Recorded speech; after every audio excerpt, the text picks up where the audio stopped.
Mga kababayan, ako sa buong mundo, mula sa maulan na kalye ng Maynila hanggang sa snow ng Toronto, sa diserto ng Riyadh hanggang sa beaches ng Sydney. Kayo ba mga kawok? Handa na pa kayong magmulat ng mata sa isa pang episode ng #WalkWithLan? Ito na naman tayo sa gitna ng political circus na ito kung saan ang katotohanan ay parang pogo scammer. Laging nawawala pero biglang babalik na may twist mga kaibigan. Ngayon ang hot topic, Senator Bato at Vice President Sara Duterte gustong isunod ang sa ICC. Attorney Harry may inamin sa taong bayan. Oo, tama pong nabasa nyo Rumored arrest warrant daw para kay Senador Bato de la Rosa at si Vice President Sara Duterte, parang next in line sa ICC hit list. At si Attorney Harry Roque naglabas ng statement noong November 8, 2025 na parang confession booth sa simbahan. Umamin siya ng mga bagay na magpapabago sa inyong pananaw. Pero teka, bago tayo mag-dive sa deep end, ibigay muna tayo sa shoutout sa inyong lahat. Mga heroes OFW heroes at youth warriors na nagpapatuloy ng laban kahit malayo. Sa Pilipinas, sa mga estudyante, sa UP at Ateneo na nag-walk out laban sa katiwalian. Kayo ang future, huwag kayong magpapadistract ng fake news. Sa United States, sa mga Pinoy, sa LA at New York na nagtatrabaho ng doble para sa pamilya. Salamat sa remittances na nagpapatakbo ng ekonomiya natin kahit ginagamit ng mga politiko para sa sarili nila. Sa Canada, mula Vancouver hanggang Toronto, kayo na ang pinaka magiliw. Keep fighting for justice, parang inyong maple syrup, matamis pero matibay. Sa Saudi Arabia, sa mga construction workers sa Riyadh, under the scorching sun, pero ang inyong puso'y malalamig sa katiwalian ng gobyerno. Australia, sa Sydney at Melbourne, OFWs, kangaroo strong kayo Leap over the lies. Italy, sa Rome at Milan, pasta power mixed with Pinoy grit. Japan, sa Tokyo Techies, mga kaibigan efficient kayo tulad ng bullet train. Huwag kayong magpapa-railroad ng ICC propaganda. Sa Malaysia sa Kuala Lumpur Hustlers, nasi lemak at laban pareho pasarap at mainit.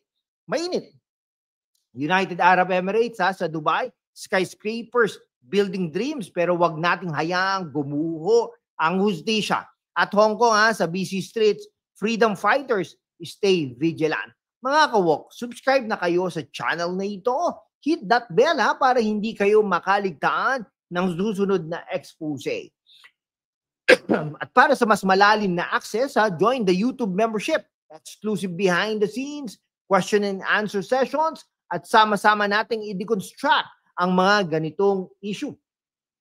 Okay, question and answer mga kaibigan, at sama-sama nating ngayon, simulan na natin ang ilang mga minutong laban with facts, wit, at konting satire para hindi tayo mabore. Ready? Action!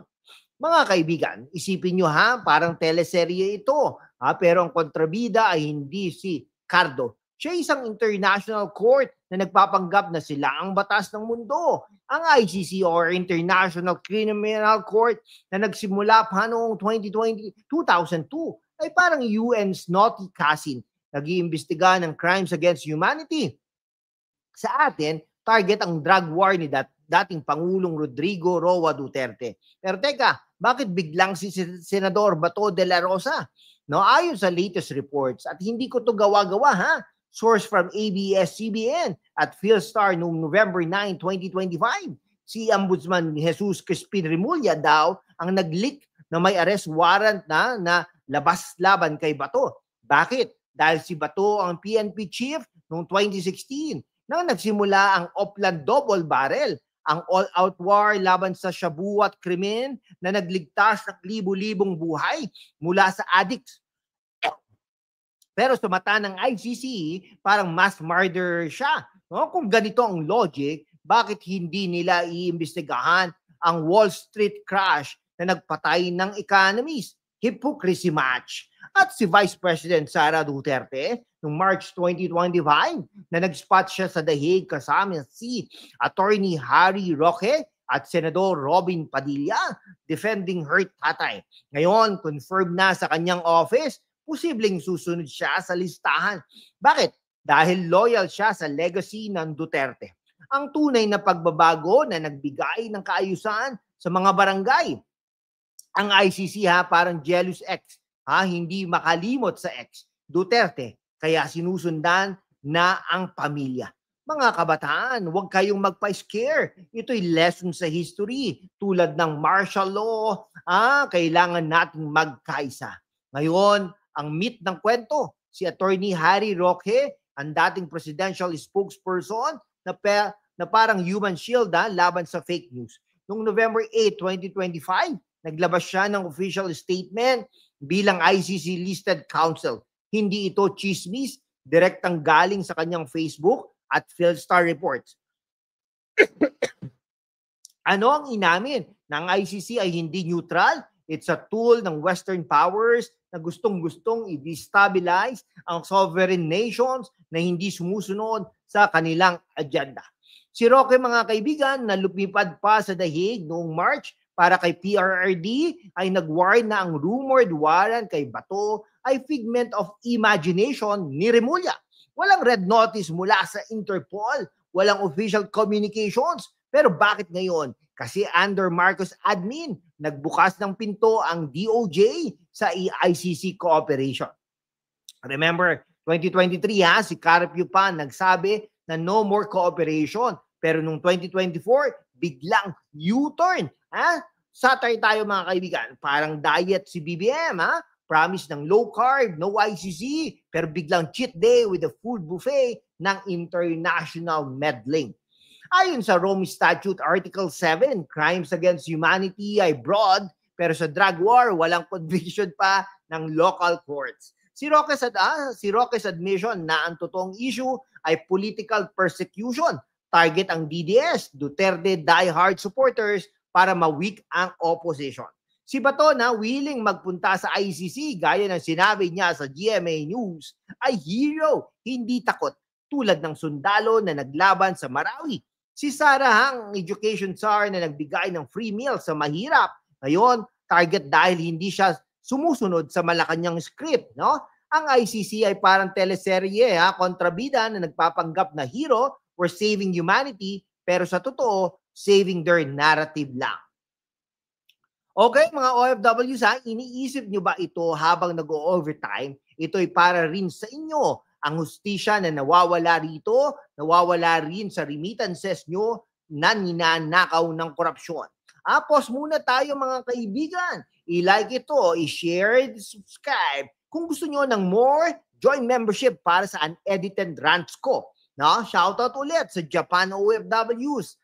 Sushi strong, laban strong. Si Pangulong Bongbong Marcos, ang unity president na parang broken bridge, nagpapanggap na solid, pero babaksak ka. Bakit? Critical ako dito. Under his watch, ang Philippines ay nag-withdraw ng ICC appeal noong 2023, pero secretly cooperating via DOJ. Anong resulta? PRRD arrested noong March 2025. At ngayon, Bato at Sara next, no? Si BBM parang magician, abracadabra, poof, gone is sovereignty. Pero ang trick, mga kaibigan, hindi magic. It's betrayal ng campaign promise na no ICC. Okay, in-depth tayo, no? Ayon sa Inquirer, si Remulla, kanyang alay ang nag-leak ng warrant, internal sabotage, o script para ma-distract sa confidential funds, ay scandal ni Sara na na-freeze noong 2024. Pero fighting back siya tulad ng lioness. Ang ICC, bias court, 123 member states, pero walang US or Russia. Para saan? Para sa selective justice, drug war sa Pilipinas, crime, drone strike sa Middle East, collateral damage, witty rose. Ang ICC parang K-pop idol, pretty face, pero choreographies bias against brown skin. Mga kabataan, iniisip nyo ba ito habang scrolling TikTok? Ito hindi meme, it's our future. Huwag kayo magpalagay-lagay ng rose-colored glasses sa Marcos Dynasty. Si Bato at Sara, defenders ng mahirap, hindi tulad ng ill-gotten wealth tales. Rock's confession ha, proof na may inside track at tayo, mga tao, ang jury. Ano sa tingin ninyo? Dapat ba tayo mag-protest? Comment down below. Mga kawok, hindi ito endgame ha, it's halftime. Solutions, una, support local probes tulad ng House hearings na nag-expose ng EJK meets. Walang 30,000 deaths per PNP data, mostly police encounters. Pangalawa, push for sovereignty bills sa Congress. Si Bato mismo nag-file noon ha. Pangatlo, for OFWs, user votes sa absentee vote ballots. Laban kayo sa abroad, laban din dito.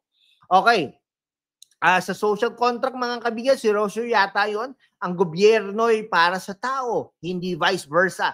Kaya wag tayo magpa-slave ng foreign courts. Witty close tayo mga kaibigan. Kung ang ICC ay court, tayo'y judge at verdict natin, not guilty sa heroes natin. Okay, shout out sa Malaysia OFWs ha.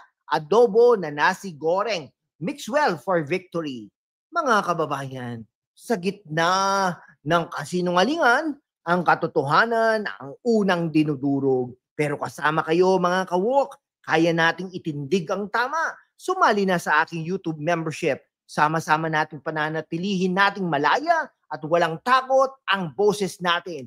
Para sa bayan, salamat sa inyong solid na support ha. Mag-subscribe na sa hashtag #WalkWithLan, YouTube channel membership at maging bahagi ng ating masiglang laban. Hashtag #WalkWithLan, hashtag laban para sa katotohanan.